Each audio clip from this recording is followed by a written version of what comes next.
Metallica rose from garage band to global stadium phenomenon on their own terms. By the time they began making radio singles and music videos, they had already carved out a powerful place in heavy metal history. They were playing arenas before MTV even heard of them. Radio was nowhere, MTV, definitely big no-no. No one would help us, so we played live. We played till we dropped. Metallica's music is laden with hard-hitting images of adolescent rage, suicide, drug addiction, mental illness, and political violence. Their lyrics take on taboos, set to the spirit of pure rock and roll rebellion. A battery works out positive and negative, So we were very good at the negative stuff. And at the heart of Metallica's success lies the unity and collective strength of its four singular personalities. We grew up together, and it was like family, and you're fighting brothers, you're, loving brothers. I've been together with James Hetfield for half my life. There's a tremendous amount of respect for each other, even though none of us would ever cop to it. They still are very close and still very compatible, and it is their baby. James is like, I would say, the creative driving force. Anything that Metallica's going to stamp their name on has to be up to his standard before it'll happen. The four of us bring something different to the table. And when it comes down to reading a contract or, sorting out some business thing, we all look at Lars. And he does a large part of the arranging also, the music. Jason really developed into the live guy. He is the never-ending connection with the fans. He'll stop the fan and go looking for people to sign autographs, He's the first guy that comes to me and tells me if I'm losing it. And Kirk, the slightly insane free spirit. Eccentric, Quirk Hammett. He's the spiritual, that kind of vibe. And the only way to maintain a band that have four characters that are so different from each other is to allow each other the space to exist and do what they want. And we knew from day one that this was going to be our lives, and we were going to make this thing work no matter what. James Hetfield was born in Downey, California in 1963, and raised in a strict Christian Science family broken by divorce. When James was a teenager, cancer claimed his mother's life. Doctors and hospitals are kind of like taboo, and with the help of God, you will get better. You're kind of going with it, but you feel it's not quite right, and you're at school, and okay, now it's time for health class, and I have to get up and leave. Learning about the body wasn't necessary. This is a shell, and what's true is your soul and all this. So actually leaving class and then getting, all the little kids. So that was the beginning of alienation, I believe, as a child.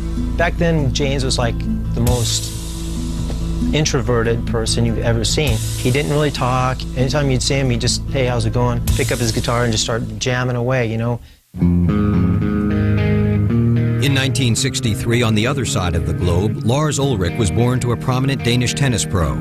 For a time, he was groomed to follow in his father's footsteps. The thing was that in Denmark, I was somebody, ranked sort of somewhere in the top 10s in my junior years and so on. When I came to the States in 1980, I was basically I wasn't even ranked in the top 10 on the block I lived on. In the beginning, he was sort of kind of an air guitar guy, and going completely, crazy with his broomstick or whatever, or a kind of a racket. Of course, a tennis racket can also be sort of an air guitar, right? Drums had been the kind of hobby away from tennis, and at the tail end of 1979, there was what was called the new wave of British heavy metal. Iron Maiden, Def Leppard, Motorhead, Saxon, Tigers of Pantang, Diamond Head, Angel Witch, the list goes on. It was the attitude. The attitude came from Motorhead.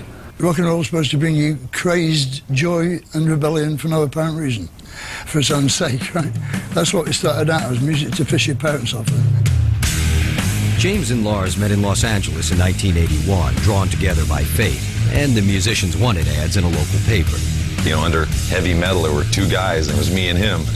Lars had this drum kit. It was 10 different colors, one cymbal. He hit it, it kept falling over. Finally, he sits down, and he's just like, I'm going, you sure this guy played drums before?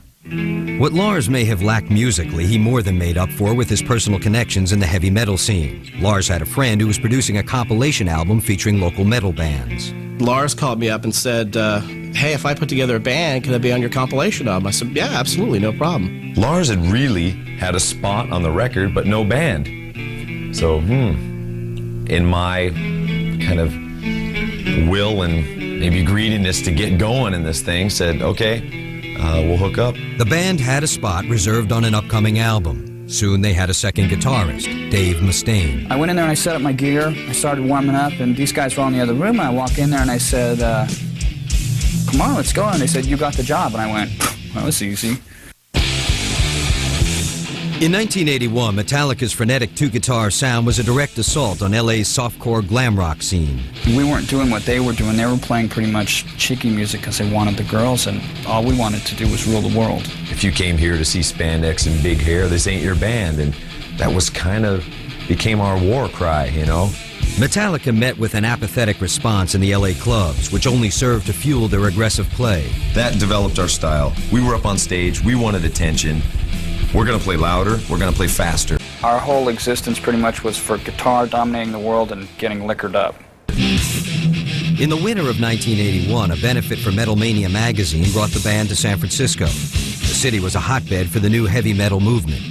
Everybody just wanted to make the most obnoxious, loudest, scare your parents, annoy people, fastest music you could. That heavy crunch stuff was way new, and everybody loved it, you know?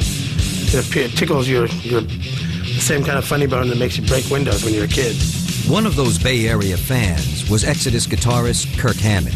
I couldn't believe what I was seeing. It was the most original, heaviest, fastest thing I had ever seen in my life. By the time Metallica returned to Los Angeles, tensions within the band were building. Dave Mustaine's drinking was getting out of hand. There was always some clashing between Ron and Dave. Ron couldn't hang. He didn't want to be a part of it anymore. Ron was soon out, and Metallica was in the market for a new bassist. Lars had asked me, they were kind of looking around for another bass player, and he asked me if I knew anybody. I said, well, why don't you guys come down and see this band Trom at the Troubadour? They're pretty cool. I think you might like the bass player. When I first saw Cliff Burton, I'd never seen anybody quite like him on stage. And his head banging on stage, I mean, nobody banged like him. It was insane. I remember the first time I saw them play with him, I was like, oh my God, look at that guy. The next day after a performance, he'd get up and, oh God, my neck, I can't understand. Cliff, what do you mean? Your neck, you're bouncing your head up and down all night long, and you wonder why your neck hurts. So, but anyway, he kind of smiled. You know, after 6 months of courting him, it just came to the point where he would join the band on that one condition, which was if we wanted him in the band, Metallica goes to Northern California. LA sucks! We really had no problem with that. LA wasn't treating us very well at all. Metallica moved to San Francisco in the spring of 1983 and rented a small house in El Cerrito. These were lean times for the band, but they had found a home for their unique brand of metal. We just moved all the furniture out of the house and invite 50 headbanging friends over, put Venom on the stereo, and just thrash the place, you know? By the time you walk in the club, we just be like, metal rules! That guy's got a blonde stripe in his hair. Kill him. Kiss Motley Crue creep. You know, it's like, man, at one point we were tearing people's shirts off that said bands we didn't like. There was kids with denim jackets on that had Metallica patches on the back, and the support band was playing, and they turned around, they turned their backs on them, and we're standing there doing this, you know? And it's like, wow, they're loyal to us. They're our people, you know?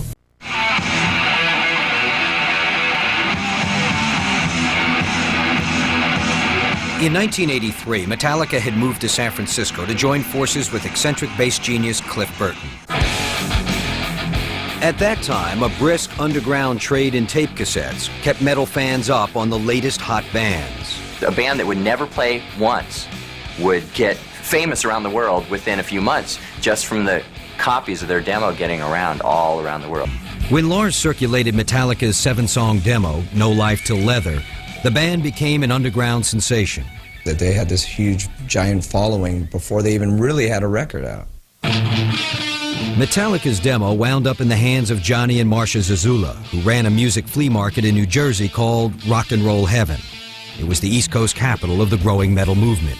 Metallica was the answer to America's prayers. They were the first band we heard that really made America look They gave good. the American headbangers something to hang their hat on. Johnny Z offered to manage Metallica and to secure them a recording deal.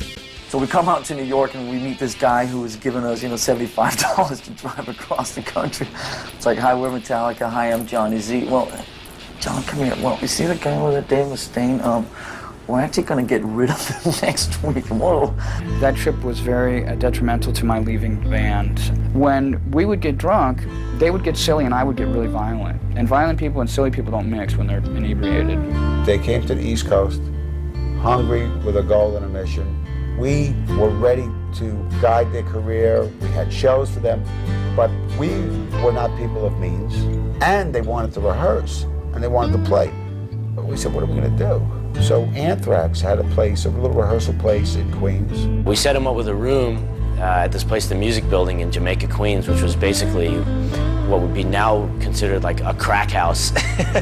We had the added luxury of also living there because we couldn't afford to live anywhere else. We had a toaster oven and an igloo cooler that we lived out of, all four of us in this place. On a good day, we would sneak down to a local McDonald's. On a bad day, it was loser's lunch, we called it. It was bologna on hand because they didn't even have white bread. I mean, nothing. We were sleeping on U-Haul blankets. That was us. And we all got up early one morning and walked into the other room where Dave was sleeping and... Shake, shake, shake. Dave wakes up, rolls over, and what's going on, guys? I look up and I see the four of them. They said, you're out of the band. And I said, what, no warning, no second chance?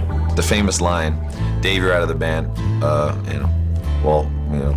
When's my plane leave? Well, you're spending the next 4 days on a Greyhound bus that leaves in 45 minutes, so pack your shit together and let's go to the bus station before you even know what hit you. And that was that. No sooner had Dave Mustaine boarded a bus than Kirk Hammett arrived in New York to audition for the band. I walked in, and those guys were sleeping, and I looked at my watch, and it was like 6 o'clock at night, and they were just getting up. And I was thinking, how rock and roll. The first song we played was Seek and Destroy. And Kirk pulled off this solo. It was like, things are gonna be all right, man. And we went to the studio and recorded Kill 'Em All. From then on, I thought, well, I guess I'm in the band. We parlayed everything we had to make this Kill 'Em All record.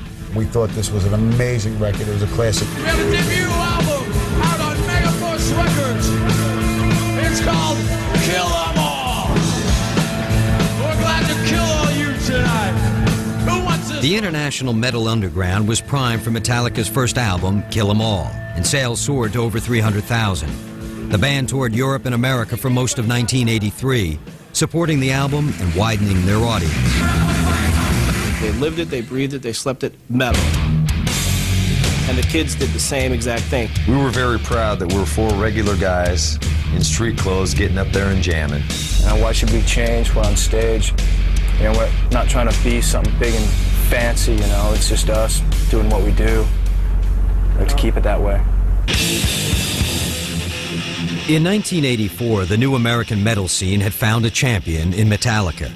When the band's second album, Ride the Lightning, was picked up by Elektra Records, it quickly went gold. Because of the buzz that they'd created live, it just worked out perfectly for Elektra. So it was one of those things that felt like a no-brainer. Just we put out the record, and because of word of mouth, kids just started buying it. On the road, Metallica's unabashed love of alcohol became the stuff of legend. So much so, the press took to calling them Alcoholica. Alcoholica. Alcoholica justified, absolutely. It basically grew out of our love for vodka. They were never a drug band. They were never, like the American bands all want to get high. They like to drink. We had discovered this lovely after-dinner drink called Jägermeister. There was a certain opiate in it that got you extremely violent. You'd have people literally walking into walls, taking their clothes off. This stuff was lethal. Standing up on the bar, taking a piss, whatever, getting your nuts out at a restaurant. I guess it's sort of like a East Bay attitude, crush, kill, destroy, smash. Whatever the bill was, it was all worth it. It's all rock and roll. It's all being on tour. Their rough and tumble touring life did nothing to slow Metallica down. And in the spring of 1986, the band released its third album, Master of Puppets. It sold 1 million copies without the benefit of a radio single or music video. Metallica toured for 6 months with Ozzy Osbourne. it would be their last as a supporting act. They really give me a run for my money every night. The crowd were going nuts for them, you know, stealing the show most of the nights. They were really hard to follow. On tour, Metallica indulged in classic rock and roll excess. And when you're 22 years old and all you want to do is get laid and get drunk and live all those excesses that you hear about or read about, and all of a sudden they're right in front of you. We'd come right off stage into the showers and there'd be, you know, a whole locker room shower filled with women. I mean, how great is that? That happened. Plenty. Tub tarts, shower. 8 women washing you down at once, you know? Not a bad feeling. You have a real sense of invulnerability when you're on tour because you're with this group of people, you know, a group of guys, and you really become, seriously, you feel like Superman. You're on this bus, nothing can touch you. But Metallica's wild ride would soon come crashing to a halt. On September 27, 1986, the band was traveling by bus on the road between Stockholm and Copenhagen. On that European tour, you know, we had a really bad bus. These particular buses weren't purpose-built that we have now. They have normal windows like a passenger coach, and the bunks are just bolted in. Then they put cardboard over the windows. Earlier that night, a friendly dispute between Kirk and Cliff over sleeping arrangements concluded with a draw of cards. The first card that Cliff picked was the ace of spades, and he looked at me and said, "I want your bunk." And I said, "Fine, you take my bunk, I'll sleep up front. That's probably better anyway, you know." Later on that night, about 5 or 6 in the morning, I heard a skidding, I heard a vibration, and then this motion. I thought we were going off a cliff. He overcorrected to get back onto the road, and as he did, the back end came around this way, and it started chomp, chomp, chomp. It's the sound of screeching brakes and being flipped around like a piece of clothes in a dryer. Scott woke up, like hot coffee getting poured all over me, you know, from the coffee machine, and, you know, the bus was on its side. What happened? Is the bus gonna blow up? Well, I jumped out of the bus and took off. Did the 100-yard dash in about 7 seconds flat. And we're standing out there in our underwear and, you know, 10 below. And I heard everyone screaming except for Cliff. And I thought, oh my God, something's wrong. Seeing the bus driver just, you know, freaking, frantic. And I turned around and I saw Cliff's legs sticking out from underneath the bus. I went to, you know, pull him out, wake him up or whatever. It's like, you know, he's not moving. And the driver walked over and started pulling on the blanket that was underneath the bus next to Cliff. And I said, "What are you doing?" I grabbed him and said, "Don't you take that away from him." Against all odds, the band hoped that somehow, some way, Cliff could be saved. A crane turned up, a big crane with a jib and all that, and they hooked up a chain around the bus, and they picked the bus up. There were still people trapped under the bus, but everyone else was okay. I don't know if Cliff was dead at this point or not, because the bus actually slipped back after they picked it up. They lifted it to pull him out, and it slipped back and landed again on the floor. After that, you know, I was in such shock that everything else for the next 3 or 4 hours, I can't even remember. Kirk and James yelling at the driver. "What did you do? What did you do?" What happened? You know, what's going on? You know, is this guy drunk or la la la? Oh, we hit some black ice. And I recall in my underwear, you know, and socks, walking for miles, looking for this black ice, walking back on. Where's this black ice? I don't see any black ice. And I wanted to kill this guy. I was gonna end him there. Early Saturday morning, September 27th, 1986, on the road near Ljungby, Sweden, Cliff Burton died. He was 24 years old. He just got thrown out the window and boom, the bus landed on him, and basically, by all accounts, I mean, he never woke up. You know, to this day, I just think, you know, it could have been me, it couldn't have been me, but it's never left me to this day. You always feel protected on tour. Nothing bad can happen like this. It's not allowed. You know what I mean? This is rock and roll, man. Nobody dies, but they do, and it had happened, and it was hard to grasp that. Drinkers we were. We went back to the hotel and just drank, you know. I remember at 4 o'clock in the morning, I could hear James down on the street, drunk, screaming, Cliff, where are you?" And when I heard that, I just broke into tears, you know. Within hours, news of Cliff's death reached Metallica's fans in America. One such fan was Flotsam and Jetsam bassist Jason Newsted. I remember tears hitting the newspaper. Killed in Sweden, Metallica bassist Cliff Burton, 24 years old or whatever, and I'm just lost it. Lars, James, and Kirk returned to San Francisco to attend the funeral of their friend and bandmate. Lars took over from then on, and you know, in all fairness to Lars, without Lars Ulrich, that band wouldn't be where they are today. With the added pressure of a Japanese tour scheduled to begin within a month, the band auditioned 40 prospective bassists in San Francisco. I can remember those auditions just being really, really bad because we were drinking throughout the whole thing. We were still grieving, obviously. We tried out quite a few people. Les Claypool from Primus was actually one of them. Lars was all, "You're not used to playing this kind of music, are you?" And I was like, "No, hey, you know, you guys want to jam on some Isley Brothers tunes, you know?" And nobody laughed at my joke. He was too good. He was like, "Okay, you got your own thing," you know. They never called me, and I wept like a little girl. Well, a guy would come in that just didn't look right or whatever, plug the bass in for 20 seconds, next. I mean, it was cold. And I'm just going whole, I was shaking in my boots. Jason, we thought, was the man. Kind of the punter vibe, but he had the energy that we were looking for. We sat down and we decided he's going to be the guy, so we took him to this place, Tommy's Joint in San Francisco, where we kind of like to hang, and took him out to grub, and Lars and I went in the bathroom to piss together. It's like, let's go tell him now, okay. Lars comes out, "Do you want a job?" And I go, "Well, I guess." And he goes, "Okay, you're going to be bass roadie." And I'm like, you know, like, he goes, "No, you got it, man. You're in. You want to play with us?" And I'm like, Jason's jumping off the table and doing backflips and all this stuff. It's like, okay, all right, man, you know. But soon after that was the hazing.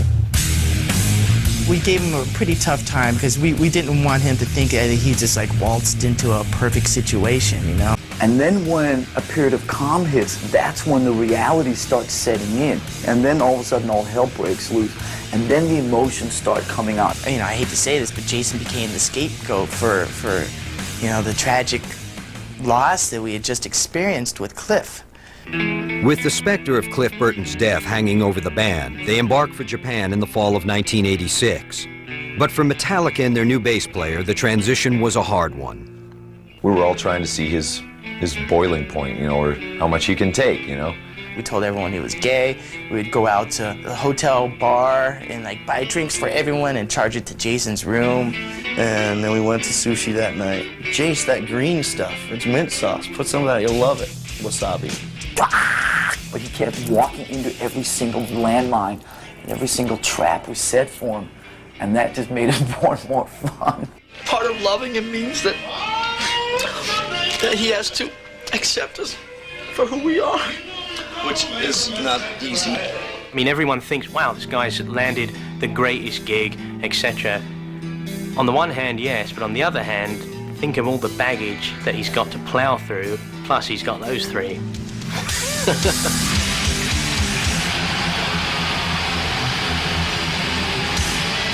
Still mourning the loss of Cliff Burton, Metallica found an outlet for their anger and rage in the recording studio. Their album, And Justice for All, was a progressive, frenzied, and violent album that pronounced the death of the American dream and found immediate favor with heavy metal fans. With Metallica, people truly feel a part of something. They feel a part of a unit. They feel a part of an army. They really are into participating with everybody else in making this big noise back to us.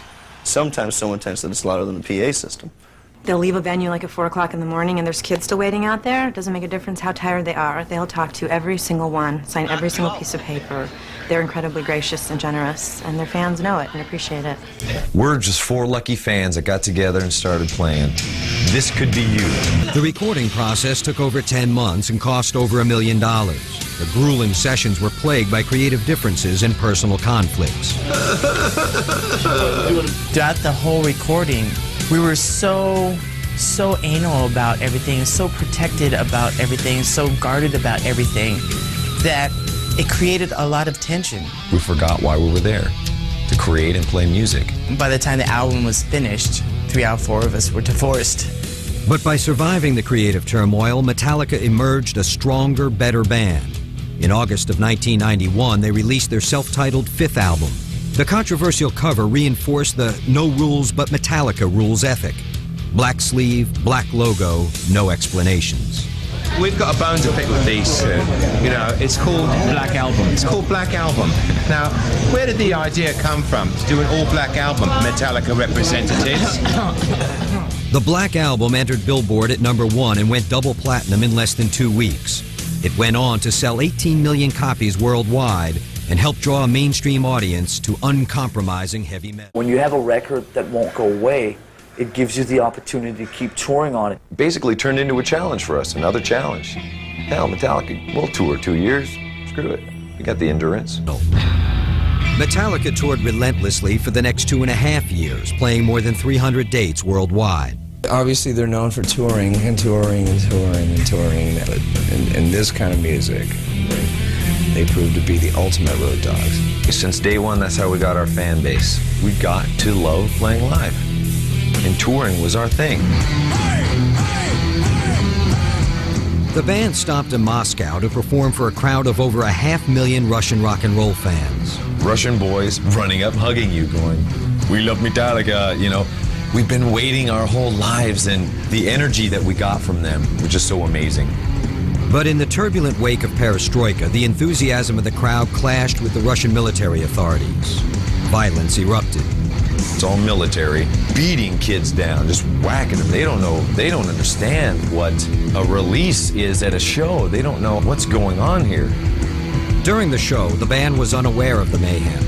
When the music stopped, Metallica was shocked to learn about the brutality that raged while they played. I believe there was like 200 rapes, 11 deaths, people just beaten to a pulp.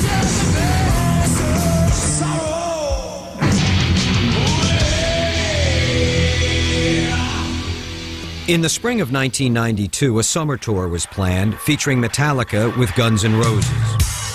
We wanted to get the 2 biggest bands together on one bill and do a stadium tour across America. I'd always had an infatuation with Guns N' Roses. Always had an infatuation with bands that are unpredictable and dangerous. We learned a lot that summer. We learned what not to do as a rock band. The tour was plagued with cancellations and last-minute changes due to the recurring throat problems of Guns N' Roses singer Axl Rose. Then on August 8, 1992, the 2 bands were performing at Montreal's Olympic Stadium when a double dose of disaster struck. During Fade to Black, I'm up there playing the part, and these colored flames are going off. I'm a little confused on where I should be. I walk forward, I walk back. We have these flashes of magnesium that burns at 1,200 degrees, 1,800 degrees, who knows, but hot enough to melt metal. The pyro guy doesn't see me that I've walked back out there. A big colored flame goes right up under me. And instantly I, squint and turn. James Hetfield looks like that torch that they carry up the stairs to light the Olympic fire. So I'm burnt, all my arm, my hand completely down to the bone. Side of my face, hair gone, part of my back. I said, "You all right, man?" He looked at me and he was shaking, and he brought up his hand, and I could literally see the skin rising off his hand and blister. We see some guy come up and dump him with water and then cover him. Well, that felt great for a second.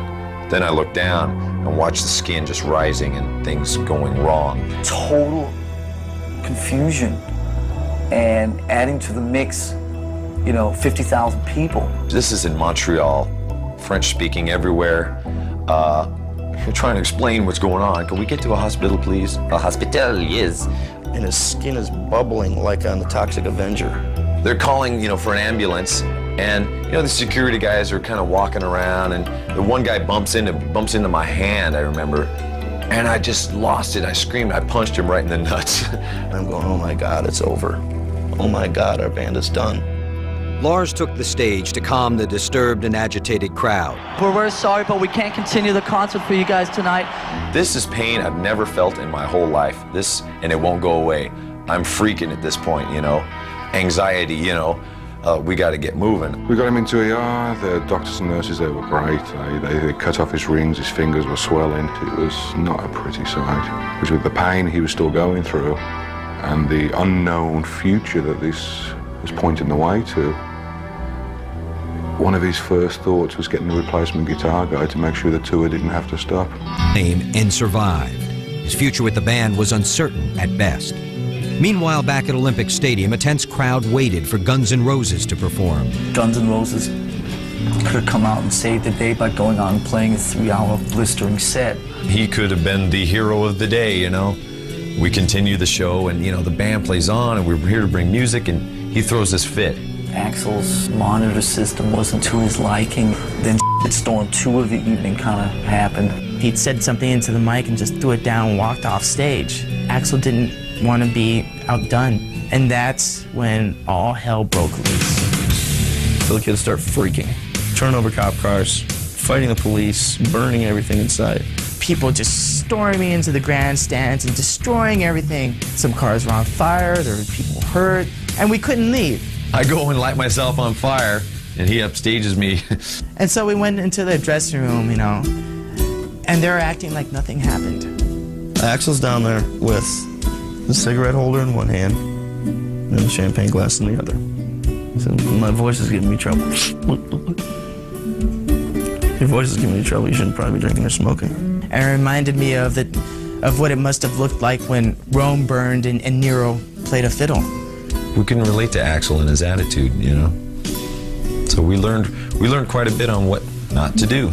Isn't it funny how history has almost erased Guns N' Roses? One of the great frontmen in the past 20 years disappeared, yet Metallica continues to play anywhere in the world in front of any mass of people, comes out with a new record which will always go platinum. They are the Led Zeppelin of this generation. Released from the hospital the day after the Montreal riot, Hetfield began a painful ritual of 90-minute therapy sessions. Weeks would pass before he could make a fist, let alone play guitar. This is not going to bring us down, you know. This is going to take a lot more than that to stop Metallica. We got a friend out to fill in. It's like, you know, I could still sing. At the time, it was like he wasn't sure that he was going to ever play again. So John Marshall has been our savior quite a few times. So it pays, you know, if you're a roadie, learn the band's songs. You could end up on stage with them.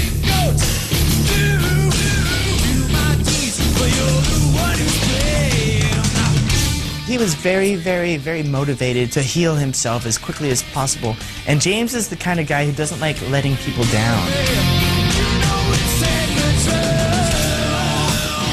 We've asked a lot from James Hetfield as a band, as people, and he's delivered every time.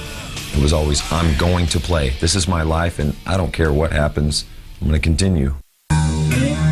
After 2.5 years of non-stop touring, in the summer of 1994, Metallica agreed to take a long overdue open-ended break. Kirk studied film and Asian arts at San Francisco State. Lars pursued scuba diving and immersed himself in the art scene. Jason created new music projects, and James pursued his own hobbies. Safer hobbies like hunting, and now I got a motorcycle, hot rods, and, you know, wakeboarding, snowboarding. Plenty of outdoor danger. I love it. I live for it. When they reunited a year later in late 1995, they were stronger than before. In the studio, there was a sense of revitalization and a new spirit of collaboration. There was a total sense of respect and a total sense of being at ease with what the other person was bringing into it. Let's lay back a little bit. Let's let Jason and Kirk play what they feel. You know, instead of we're standing over behind them, you know, tapping them on the shoulder. That note, no. I didn't write that note for you. It got really, it was stiff, man. It's all down to him if we're going to know. Lyrics are the bottleneck of the whole album.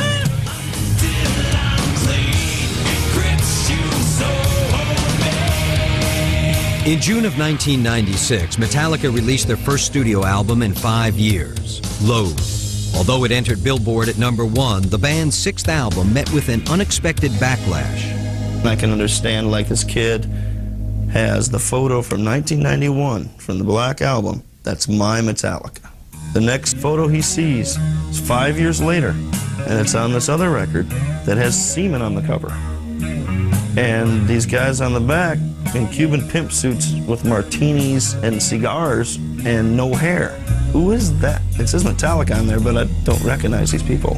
We were doing the Unplugged in New York. They all showed up, all four of the guys. They're all sitting in a row, and they all had these new short haircuts and stuff. It was pretty funny. So Mike wrote some stuff on his bass about friends not letting friends get friends' haircuts because they were all GQ looking and cleaned up and stuff. Metallica is all about music, not the length of our hair. We've heard the word sell out, you know, from way back. Nowadays, I welcome it. Come with me with what you got. Yes, we sell out every seat in the house, every time we play, anywhere we play.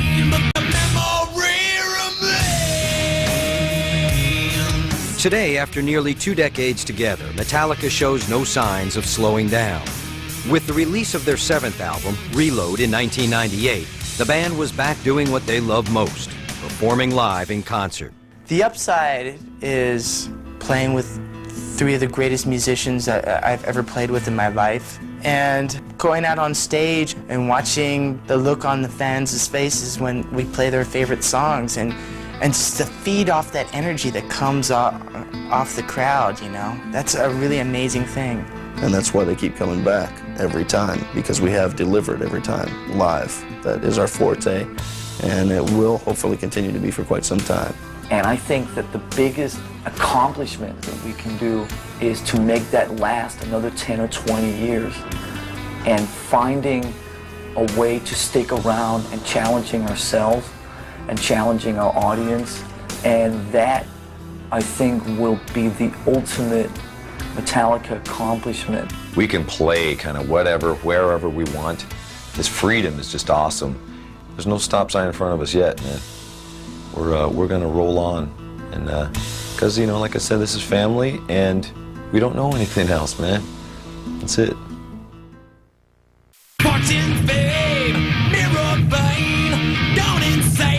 At the end of the 90s, with Reload, Garage Inc., and S&M, Metallica had strayed from what hardcore fans considered to be the true Metallica sound. They were about to alienate fans further by implicating them in copyright theft. I Disappear, a demo recording for the movie Mission Impossible 2, was mysteriously receiving airplay. They traced the track to the internet music site Napster. You had this service come out on the internet called Napster, which was essentially getting music online for free. Napster hijacked our music without asking. They never sought our permission. At a time when the internet really represented freedom and liberation and democracy to a lot of people, Lars really kind of set himself up as Ming the Merciless. A lot of times it feels like we're the Marines out there, you know, we're taking all the shots for everyone behind us, but someone's got to do it. I give him a lot of credit for sticking his neck out on the line and speaking out for something he obviously felt very strongly about, and as we've seen, he was pretty spot on. The music industry is on its knees as a result of downloading, and in a way, I think Lars was really a prophet of doom. The Senate Judiciary Committee ordered Napster to take Metallica recordings off the site or be shut down. Napster filed for bankruptcy on June 3rd, 2002. Whatever bad will was generated by their stand on Napster, it evaporated basically along with Napster.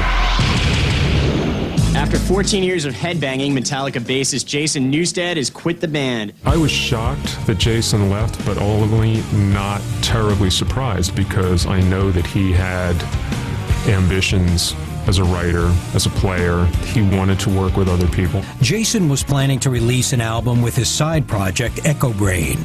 For James Hetfield, however, it was a betrayal of loyalties. I didn't want him to enjoy that more than Metallica. I didn't want to feel that we weren't enough. Metallica's management had no comment when asked by MTV News if there's a replacement waiting in the wings, but the band is still scheduled to begin recording a new album this spring. They set up a studio in an old army barracks in San Francisco. And with Jason gone, producer Bob Rock steps up to the plate. Elektra Records decided to promote the album with a behind-the-scenes documentary and set in filmmakers Bruce Sinofsky and Joel Berlinger. The filmmakers showed up thinking they were doing a documentary about the making of a record. they got something else entirely. We thought we were going to San Francisco for a couple of weeks.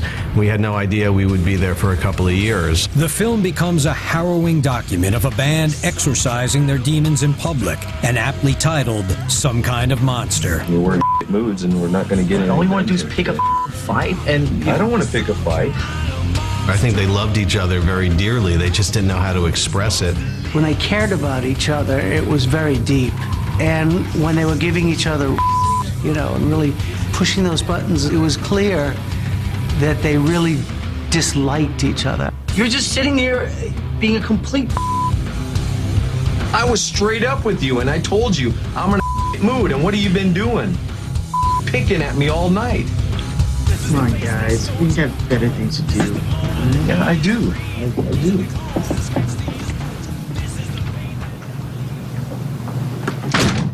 When James slammed the door and walked out, we certainly didn't know that that meant we wouldn't see James for over a year. Metallica frontman James Hetfield has entered a rehabilitation facility to undergo treatment for alcoholism and other undisclosed addictions. With Jason leaving and James going into rehab, I mean, it was just Lars and I. All of a sudden there was just two of us. And that cast some pretty serious doubt on the band's future. I can't hold my band together. I start records, I don't finish them. All of a sudden, it was a month, then 3 months, and 6 months, and 8 months, and they had very little contact with James. I'm prepared for the worst. And during that period, we really thought we were witnessing the death of this band. And it wasn't just the alcohol and drugs and sex. I mean, it was, he had a beautiful wife and children. And I think they were on their way out because they couldn't, live with him anymore.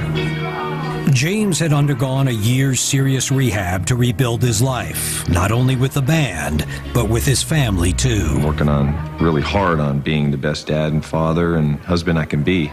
Tomorrow is the first to sit down with one James Hetfield post-rehab. Operating to a strict 4 p.m. working curfew, James returns to the studio and plays with the band for the first time in over a year. I was afraid to pick up a guitar, in fear for what would happen. Would I not like it? Would I love it? Would I not be able to write anything cool? It was probably the best sound I've ever heard in my life was the fact that you were playing guitar in here. Hey, Zach. Oh, brother. Play a riff.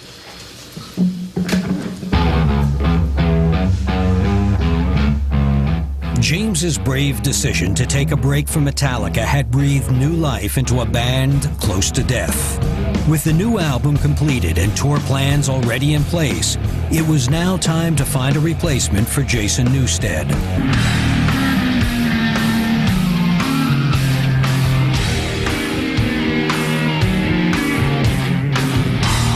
In 2003, they auditioned an awesome collection of bass players, but very soon one man stands out above the rest.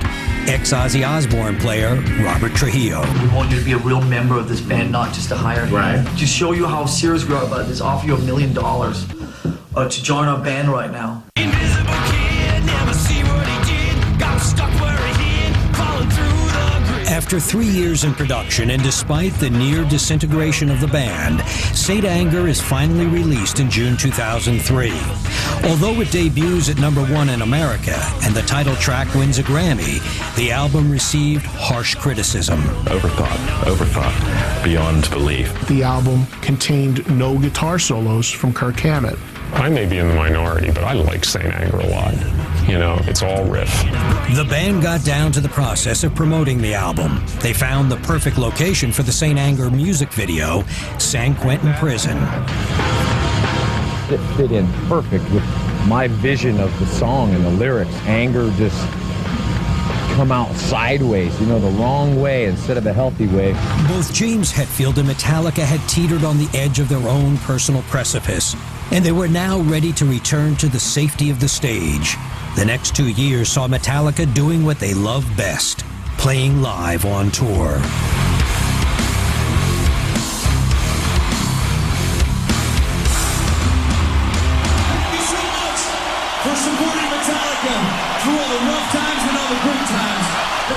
band spent the 2 years of touring and a year break writing songs for a new album.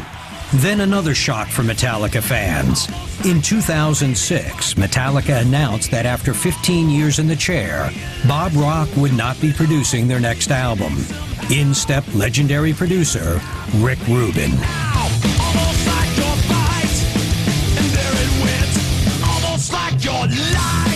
Rick Rubin and us trying to capture the essence, the simplicity, the skeleton of Metallica. I think one of his key things that he wanted to try and do was to get Metallica to sound really live in the studio. He also has a long history with thrash, you know, as a Slayer producer. I mean, just like as the man who basically codified what speed and thrash metal sounded like in the studio. Death Magnetic was released in 2008 to an ecstatic reception, opening at #1 in many countries around the world. Metallica became the first band in history to have 5 consecutive albums debut at #1 on the Billboard chart. Death Magnetic has some of their best writing. It has some of James's most intense and revealing lyrics. It's a great old school sounding Metallica metal album, totally uncompromising. The return of Kirk Hammett playing solos is a huge triumph.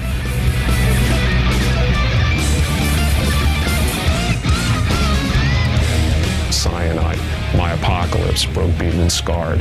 On top of all that is some of the best riffs they've ever written. The performances are fantastic. You know, just throw away the rules and don't give a damn what anybody else thinks.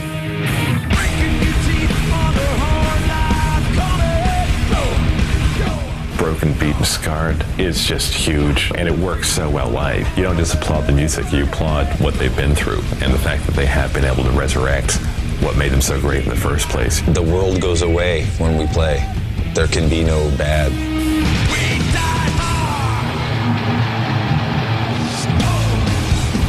Today, after nearly 3 decades together, Metallica shows no signs of slowing down.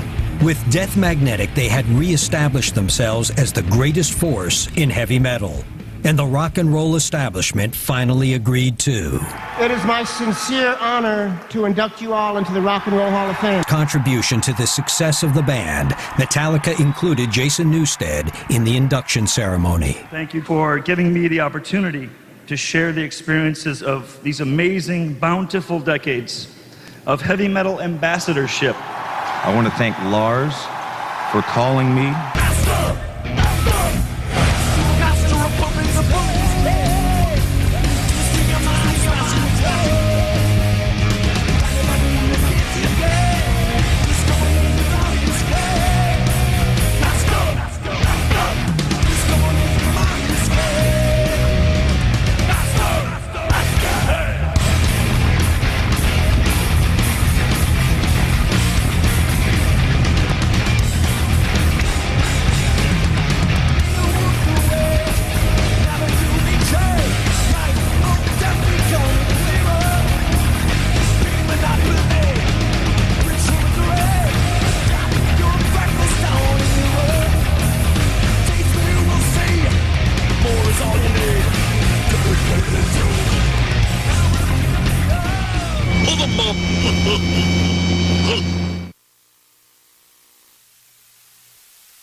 Motherfucker.